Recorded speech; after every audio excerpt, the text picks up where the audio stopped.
Mais uma vez, a graça e a paz do Senhor. Bom dia. Bom dia. É muito bom estar aqui. Eu tenho visto aqui alguns rostos novos. Eu quero dizer que os nossos visitantes hoje são muito bem-vindos. Amém, igreja? Amém. Você é muito bem-vindo se está aqui pela primeira, segunda vez. Deus é muito bom e eu tenho certeza que Ele vai falar com você hoje. Muita saudade do pastor Rodrigo? Muita saudade, né? Ele apareceu aí hoje, não apareceu? Tá chique, né? Na Coreia do Sul, tava vendo hoje lá na rede social, lá no Instagram, que ele foi lá na igreja do pastor Yong Cho, né? Que é a maior igreja do mundo. E uma das maiores, né? E, enfim, uma alegria, um sonho realizado. Glória a Deus. Amém. Então, eu quero ler com você alguns textos da palavra. Hoje nós vamos compartilhar sobre a glória e a satisfação do nosso Deus. A glória e a satisfação do Senhor. O primeiro texto que eu quero ler antes, né? Obrigado, Marco. Você sabe, né? É uma matéria do nosso curso de maturidade. Quantos estão aqui matriculados no curso de maturidade? Ei, na turma do curso de maturidade. Você vai aprender sobre algo que é muito falado, né, no meio acadêmico. Existem muitos livros escritos sobre isso, que são os atributos de Deus.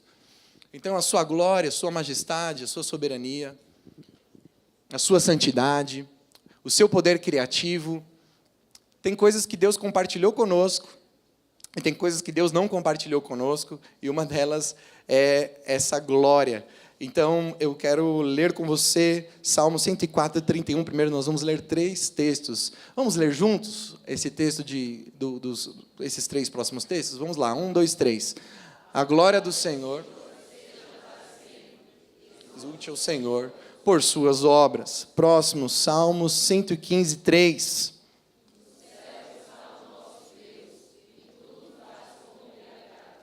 E Isaías 42, 8.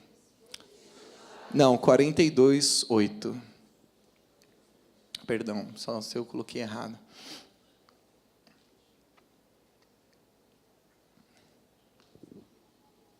Vamos lá, 1, 2, 3.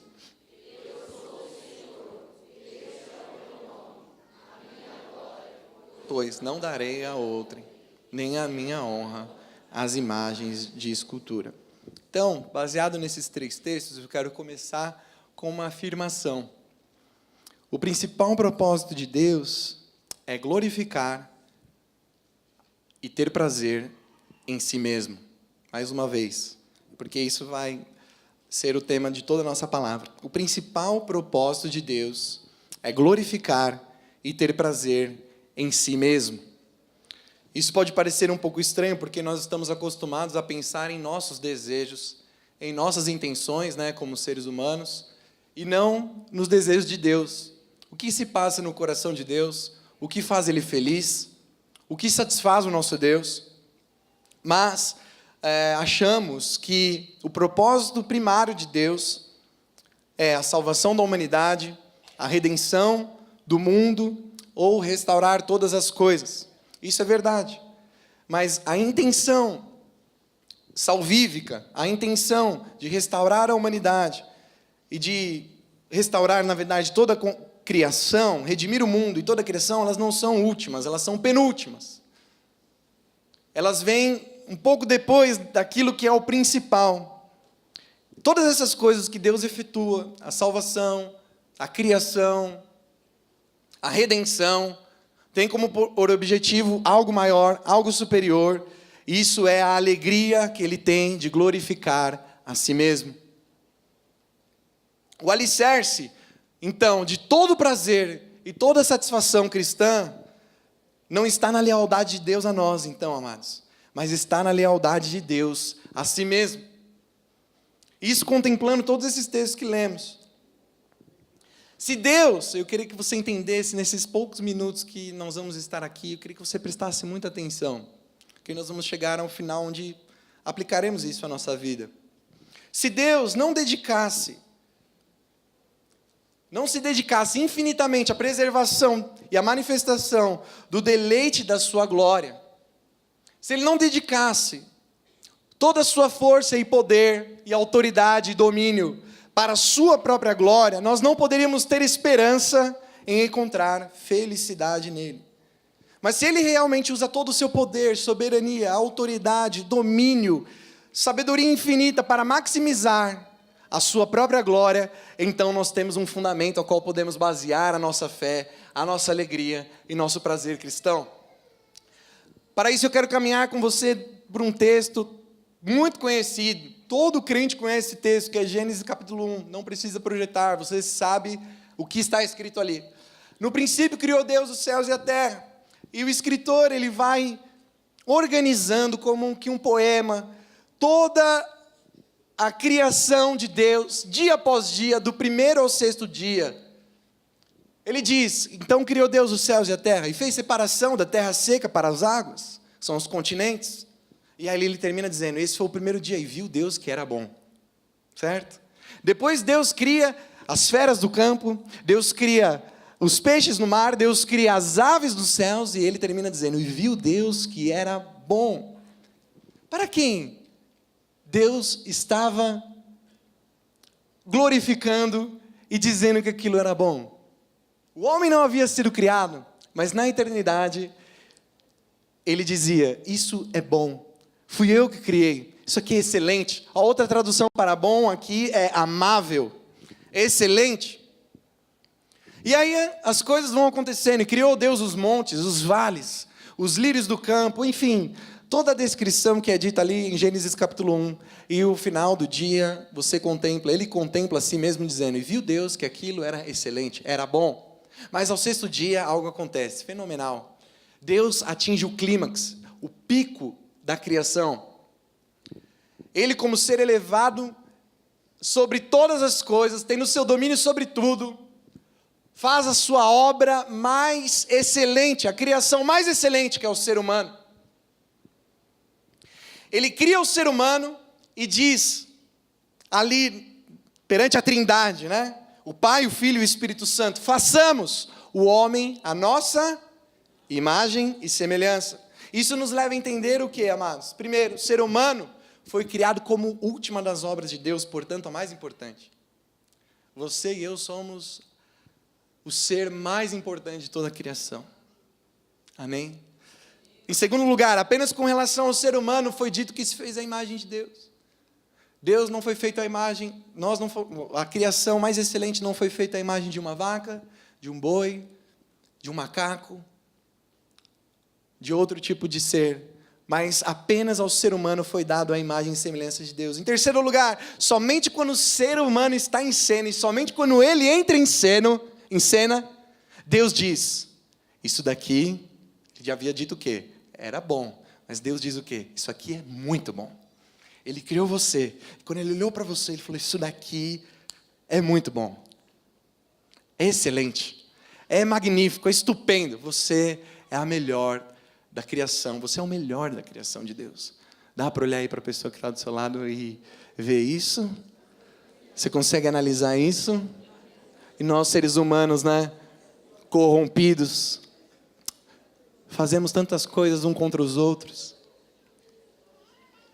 corrompemos a criação de Deus, ofendemos uns aos outros, matamos uns aos outros, mas o ser humano foi a melhor da criação de Deus. E por último, ao ser humano é dado domínio e autoridade para subjugar e encher a terra. Então, de acordo com o texto da criação, a terra foi feita para o ser humano, porém, como Deus fez o ser humano semelhante a si mesmo, o ato do homem dominar o mundo e enchê-lo, glorifica e manifesta a glória de Deus. Deus deu posição mais elevada à criação, não ao homem, ao ser humano, ao homem, quando eu digo, você sabe, ao homem e à mulher, Deus te deu a posição mais elevada, não para que você fosse arrogante e soberbo, isso foi o que a queda trouxe, o pecado trouxe isso, somos arrogantes, egoístas, soberbos, mas Deus, no seu plano original, nos criou para representá-lo e ter a sua imagem e semelhança e representar a sua glória. Vemos isso em outros textos, de Números capítulo 14, 21, que diz assim, toda a terra se encherá da glória do Senhor. Em Isaías 43, 7, eu queria que você lesse esse texto aqui. O que diz aí? A todos os que são chamados pelo meu nome, Todos os que são chamados pelo meu nome. Quem é o povo de Deus aqui? Levanta a mão. Olha lá. E os que criei para a minha glória. E que formei e fiz. Eu e você fomos criados para a glória de Deus. Na criação entendemos então, amados, que Deus veio a público. E na eternidade, o que acontecia na eternidade passada? O Pai, o Filho e o Espírito Santo contemplavam-se um ao outro. Isso pode parecer meio difícil de entender. A Trindade foi muito discutida pela igreja ao longo de séculos. Mas ela existe. O Pai, o Filho e o Espírito Santo. E é dito os teólogos, antigos teólogos orientais, eles falavam o quê? Para ficar uma representação fácil, eu achei isso lindo. Que essa comunhão entre o Pai, o Filho e o Espírito Santo na eternidade é como uma dança de roda entre crianças. As crianças hoje não fazem mais isso, eu pelo menos não vejo. Mas na minha época tinha muito isso, né? Pegar na mão de outra criança e fazer aquela dança. Sabe quem fez isso muito na infância? Que eu fiz. Isso é chamado de pericorese. Que é o quê? Que é a dança. A dança entre o Pai, o Filho e o Espírito Santo, eles estão nessa sintonia, nessa comunhão mútua, adorando a si mesmo e glorificando a si mesmo. Mas existe algo, uma qualidade no nosso Deus que transborda. Transbordou de tal forma que nos alcançou, que nos criou, na verdade, criou todo mundo e toda a criação, por causa desse transbordamento de alegria, prazer e felicidade mútua. Deus não te criou, não me criou, porque Ele é um Deus carente, porque Ele precisava de você, porque faltava alguma coisa para Ele, não. Deus te criou porque sobejou a glória dEle de tal forma que alcançou um outro estágio, um outro nível. Deus quis compartilhar-se, e Ele fez isso para o louvor da sua glória. A sua alegria e glória transbordaram a tal ponto que Ele não aguentou de prazer e felicidade e nos criou a sua imagem e semelhança. Glória a Deus. E isso chegou até o seu Filho Jesus aqui na terra. Em Hebreus capítulo 1, verso 3 diz que Ele é o resplendor da glória e a expressão exata, diga isso, expressão exata do seu ser. Lá em Hebreus capítulo 1, 3 diz isso, Ele é o resplendor da glória, Ele é a expressão exata, Ele é exatamente como Deus. Jesus Cristo é o Filho, Ele é Deus. Ele tem a mesma matéria, compartilha as mesmas coisas, Ele é Deus. Outro texto lindo, João capítulo 1, diz o quê? No princípio era o Verbo, e o Verbo estava com Deus, e o Verbo era Deus. Olha que mistério, está falando de Jesus aqui. Ao mesmo tempo que Ele estava com Deus, Ele era Deus, e Ele é Deus.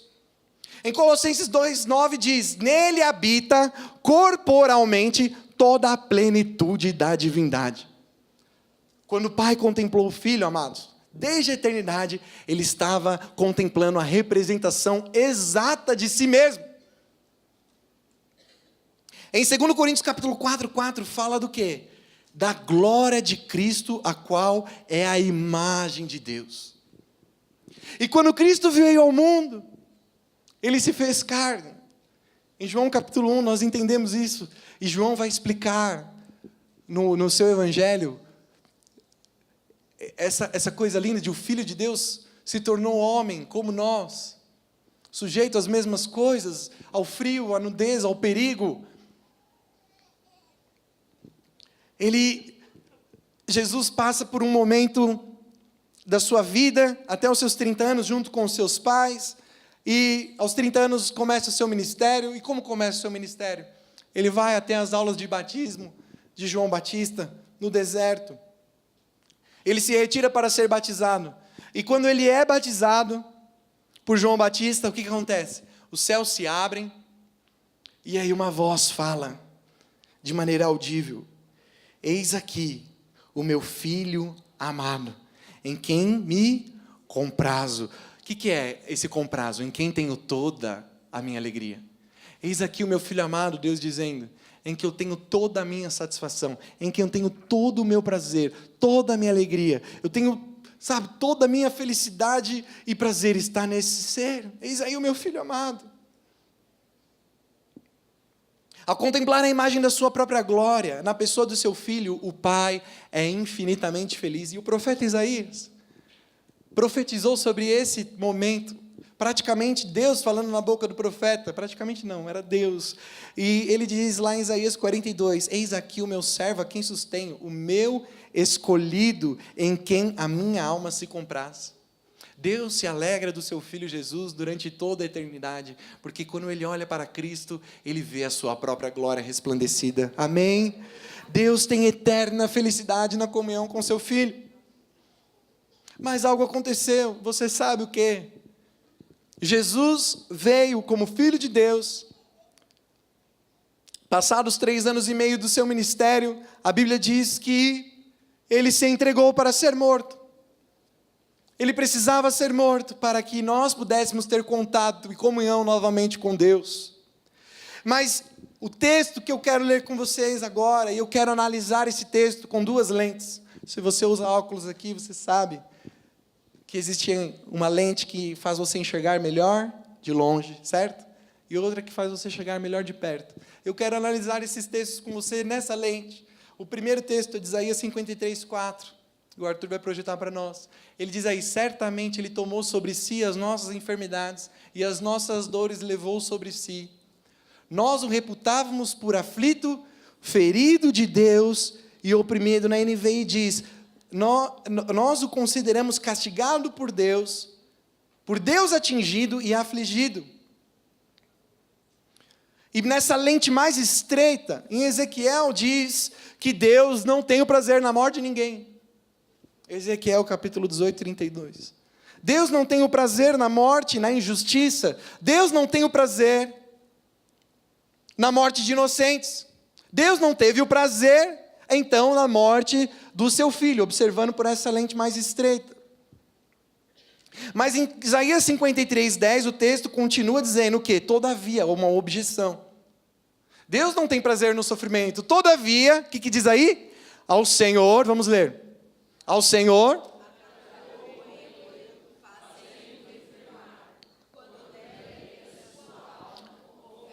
pelo pecado, verá a sua posteridade e prolongará os seus dias. Prosperará nas suas mãos. Vamos ler de novo a parte A.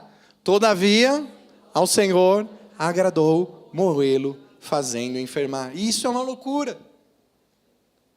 Porque pela ótica menor, pela ótica estreita, Deus não tem prazer no pecado, não tem prazer na injustiça e na morte. Mas pela ótica abrangente, por essa lente grande angular, Deus viu na morte do seu filho o único meio de demonstrar a sua justiça, de conduzir o seu povo para a sua glória e de ser louvado para todo sempre. Deus não tem o prazer na morte, mas em Hebreus 2,10 diz que Deus achou apropriado aperfeiçoar Jesus, o pioneiro da nossa salvação, por meio de seu sofrimento. Deus quis aquilo, amados, que Ele abominava, a morte. Ele abriu uma exceção para si mesmo. Lembre-se que Deus e seu Filho são um.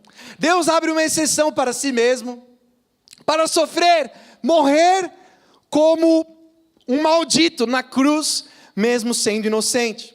Ele quis aquilo que abominava, porque Ele olhou para a eternidade, e na eternidade Ele contemplava eu e você, junto com Ele, nessa dança de roda, nós estamos participando para a glória do Senhor.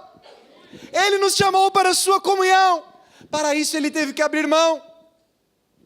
Abriu mão de si mesmo, e se entregou. Não tinha prazer na morte, mas aqui diz, todavia agradou ao Senhor. Quantos aqui têm filhos, sabe disso? Você teria prazer, eu vi aqui hoje, né, minha mãe me chamou a atenção, tem um bebezinho tão lindo ali, nossa, como que é o nome dela? Lívia. Não, depois você dá uma olhada na Lívia, vale a pena, viu? Ela é tão linda, nossa, enfim, estou apaixonado aqui. Você entregaria a Lívia para morrer? Os pais. Você teria prazer na morte do seu filho? É bizarra essa pergunta, lógico que não.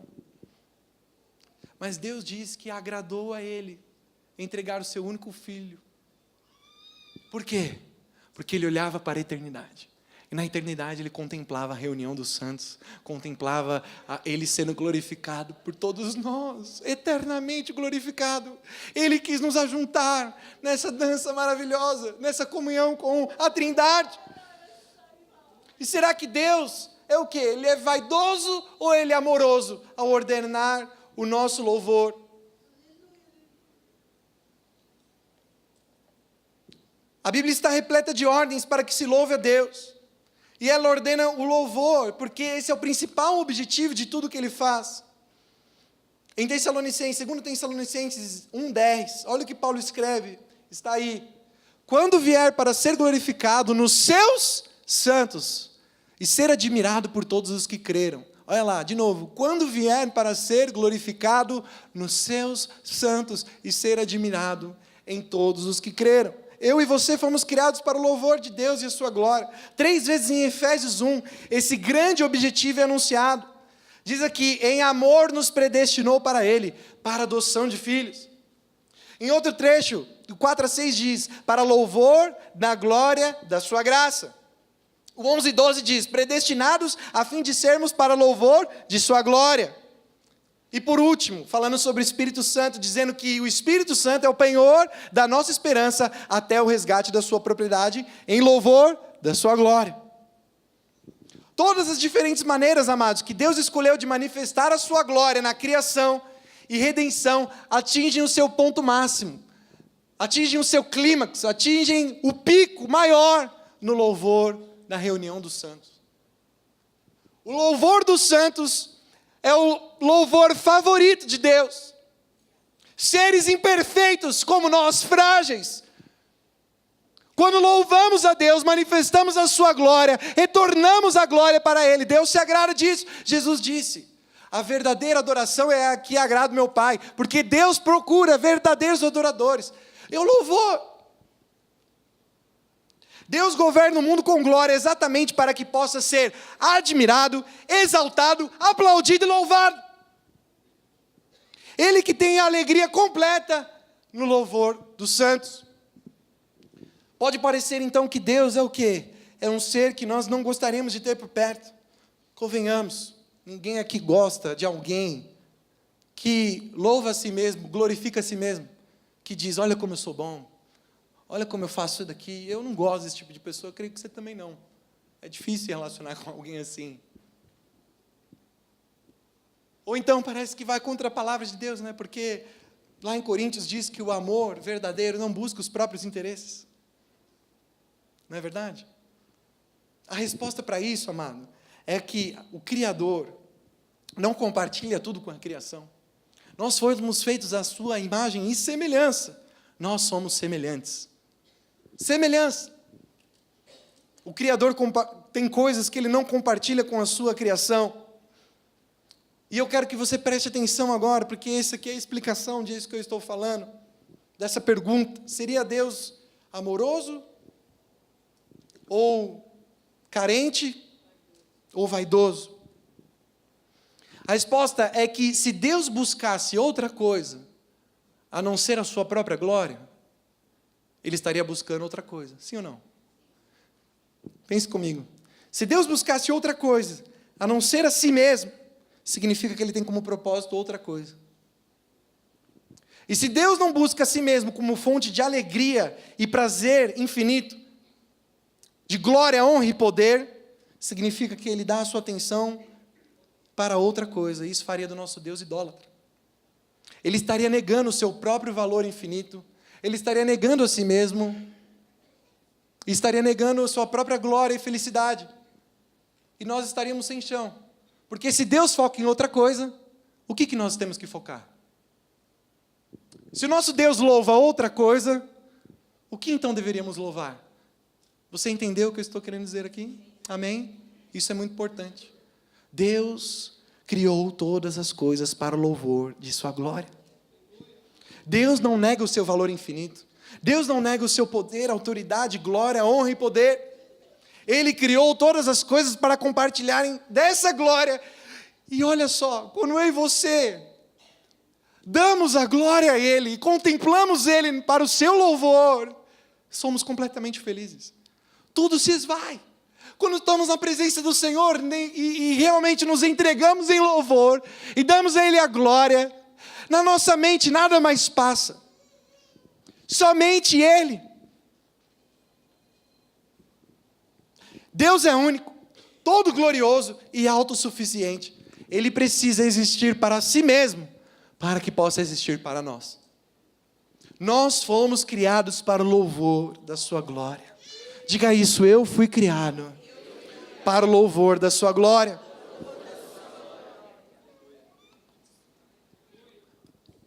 Quando você entende isso, amado, quando você entende essa revelação de que Deus é autossuficiente em si mesmo, como o André diz aqui, no domingo passado, Elias achou que ele era o último. E quando você acha que você é o último, que você está sofrendo demais, você não quer se reunir com mais ninguém, se isola numa caverna, isso é egocentrismo. Você se faz de coitado. Você se coloca no centro. E Deus diz para Elias, sai daí, tem outros 7.000 que eu reservei. Quando entendemos isso, nós saímos do centro, paramos de olhar para o nosso próprio umbigo, para as nossas próprias necessidades, e começamos a colocar Deus no centro de tudo e entronizá-lo. Isso é a receita contra a murmuração, contra o egoísmo.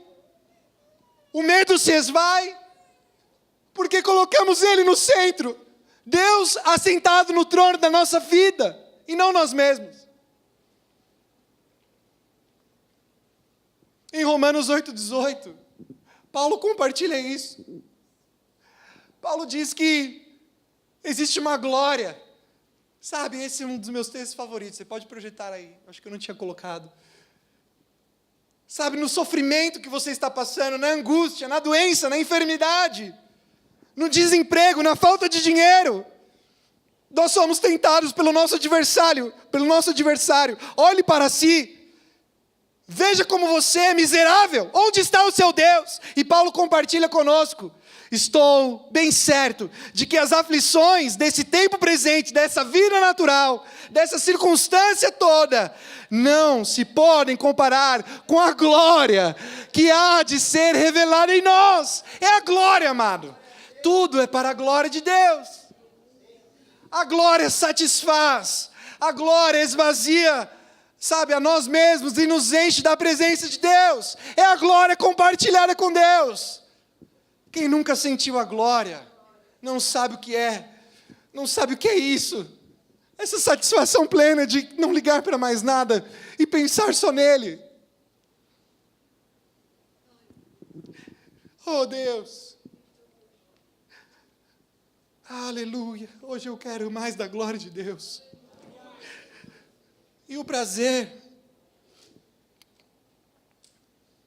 o nosso prazer e alegria, eles são incompletos quando eles não se expressam. Preste atenção. O que Deus poderia nos dar? Pense agora, o que Deus poderia te dar para te fazer mais feliz? O que Ele poderia te dar para dizer que Ele é tão amoroso? Como Ele diz que é. O que Deus poderia dar a você para que você fosse completamente satisfeito? A resposta é Ele mesmo. Se Ele nos privar, amados, da sua contemplação e da sua comunhão, Ele não estará nos amando. O que todos nós fazemos quando alguém nos dá algo belo e excelente? O que eu acabei de fazer com a Lívia aqui? Eu louvei. Eu olhei para uma criança, e é assim que nós fazemos com os recém-nascidos, não é? Nós olhamos aquele cabelinho, olhamos aquelas mãozinhas. Que gostoso, não é? Quando você pega na mãozinha daquele bebê, você fala, nossa, isso daqui é tão pequeno. E a gente louva aquilo e adora aquilo. Fala, nossa, que bebê lindo, que bebê mais lindo. Nós louvamos. Nós começamos a dizer com a nossa boca, louvando. Louvamos as pessoas, louvamos os maridos, louvamos as esposas. Quando eu digo para minha esposa, ela está aqui hoje, ela não está no Kids, eu falo, amor, você é linda. Você é demais. Tem algo que eu admiro muito na minha esposa, os olhos dela. Nossa, ela tem olhos verdes lindos. Eu sempre digo isso para ela. Porque meu olho é tão sem graça, mas quando eu olho para ela, eu acho ela linda. Não é só o olho, viu, amor? É tudo. E nós louvamos pessoas, louvamos a natureza, o pôr do sol. Essa semana eu contemplei a lua, olhei para a lua, ela estava amarela no alto, linda. Nós louvamos aquilo que admiramos. E quando louvamos, nós incentivamos os outros a fazer a mesma coisa, a louvar e admirar o objeto do nosso louvor. Foi o que eu fiz aqui. Olha só que menina linda, olha como ela é bela, olha só. E você começa a dizer para o outro, olha só, louve junto comigo esse ser, louve junto comigo a natureza. É isso. Incentivamos aos outros a louvar junto conosco. C.S. Lewis, que foi um escritor das Crônicas de Nárnia, escreveu livros lindos também, ele disse assim, preste atenção, creio que gostamos de louvar o que nos alegra, porque o louvor não apenas expressa, mas completa a alegria. Não é pelo elogio que os apaixonados continuam dizendo um ao outro, como são belos. O prazer não se completa enquanto não é expresso. Quando você está apaixonado, não sei aqui se todos já se apaixonaram alguma vez, né? Eu já me apaixonei, né? Estou casado, me apaixonei. Quando você está apaixonado, pode ser aquela paixão mais proibida. Você sabe que seus pais não vão aceitar, mas você precisa contar para alguém, sim ou não? Por quê? Porque você precisa louvar. Você precisa justificar aquilo que você está sentindo. É? Certo? Você fala assim, nossa, se meu pai souber, ele vai me matar, porque ele não gosta dessa pessoa. Mas quando você está apaixonado, você precisa contar para alguém. Você conta para aquela amiga, eu não é? Você fala, nossa amiga, eu descobri o príncipe encantado. Ele é tão lindo. Aí começa a falar nas qualidades. Foi assim quando eu conheci a Lari. Eu precisava justificar o porquê eu estava apaixonado por ela. Eu falava, nossa, nós compartilhamos de sonhos, eu gosto da atitude. E você precisa falar, você começa a louvar. Sem louvar, você não é feliz. A sua alegria não se completa. E acredite em mim, você está louvando hoje alguma coisa. Porque muitos louvam de tudo.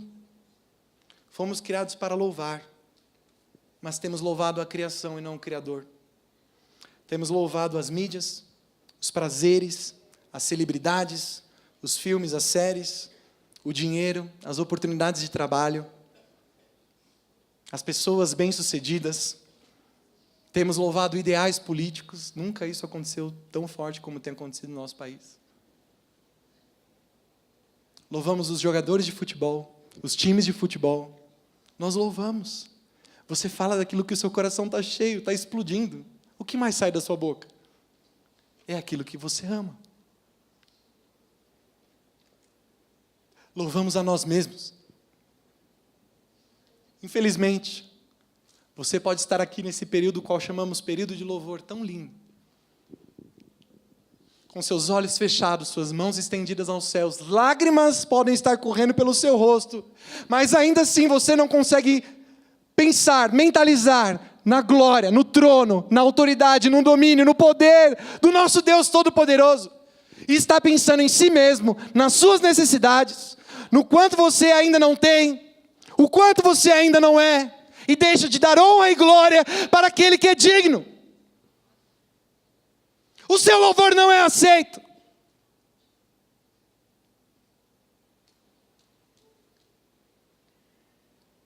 Quanto mais os que não fazem nada. Mas não importa se você chora ou não chora, mas inevitavelmente, aquele que louva de todo o coração expressa. É possível fingir. Mas aquele que está com o coração apaixonado, dilacerado, fala, não aguenta, expressa.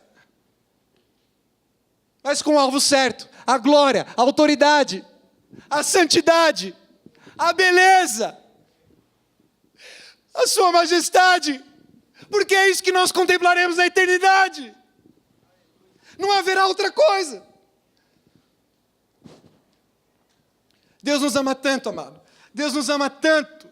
Ele nos deu saúde. Ele nos deu uma família, a qual chamamos a família de Deus, nossos irmãos. Ele te deu uma mente para entender a palavra. 2 Coríntios capítulo 2:2 diz que Deus nos deu a mente de Cristo.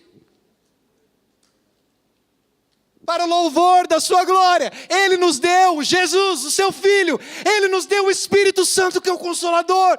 Deus te deu tudo que você e eu precisamos. Não precisamos de mais nada.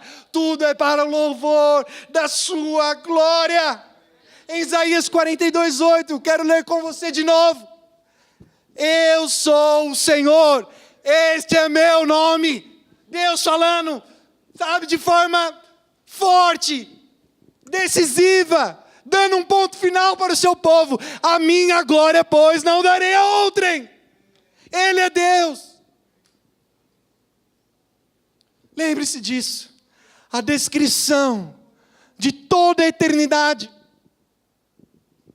Logo, nós não estaremos mais aqui. Logo, nós estaremos só com Ele. E o que você acha que faremos lá? Eu quero ler com você Apocalipse 5, 9 e 13 para encerrarmos. Nós vamos louvá-lo. Apocalipse capítulo 5, versículo 9 e 13, tem uma descrição do que será a eternidade.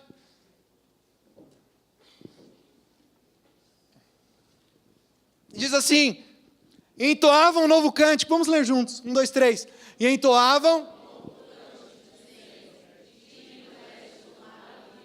de abrir-lhes o selo, porque foste morto, e com teu sangue compraste para Deus os que procedem de toda a tribo, língua, povo e nação. E para o nosso Deus, reino e sacerdotes, e reinarão sobre a terra. Vi e ouvi uma voz de muitos anjos ao redor do trono, dos seres viventes, dos anciãos. Olha essa cena, cujo número era de milhões e milhares de milhares, proclamando em alta e grande voz: digno é o Cordeiro que foi morto de receber o poder, a riqueza e sabedoria e força e honra e glória e louvor. Oh Deus, oh aleluia. Vamos ler isso de novo? Vamos ler o versículo 12 de novo? Proclamando em grande voz: digno é o Cordeiro que foi morto de receber o poder, a riqueza e sabedoria e força, honra e glória e louvor. E o 13, aleluia, vamos continuar. Então ouvi que toda criatura que há no céu, e sobre a terra, e debaixo da terra, e sobre o mar, e tudo que nele há, estava dizendo: aquele que está sentado no trono, e ao Cordeiro, seja o louvor, e a honra, e a glória, e o domínio, pelos séculos dos séculos. Aleluia! Yeah! No céu não haverá outra coisa, amado. No céu não haverá outra coisa. Oh, feche seus olhos. Comece a contemplar. Você tem uma chance de adorar realmente hoje.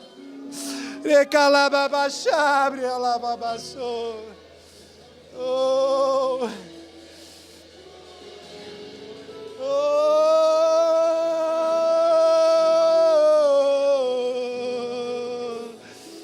Jesus. Você não precisa que ninguém diga para você levantar as suas mãos. Você não precisa de ninguém que diga: se ajoelhe. Você foi criado para o louvor da glória dele.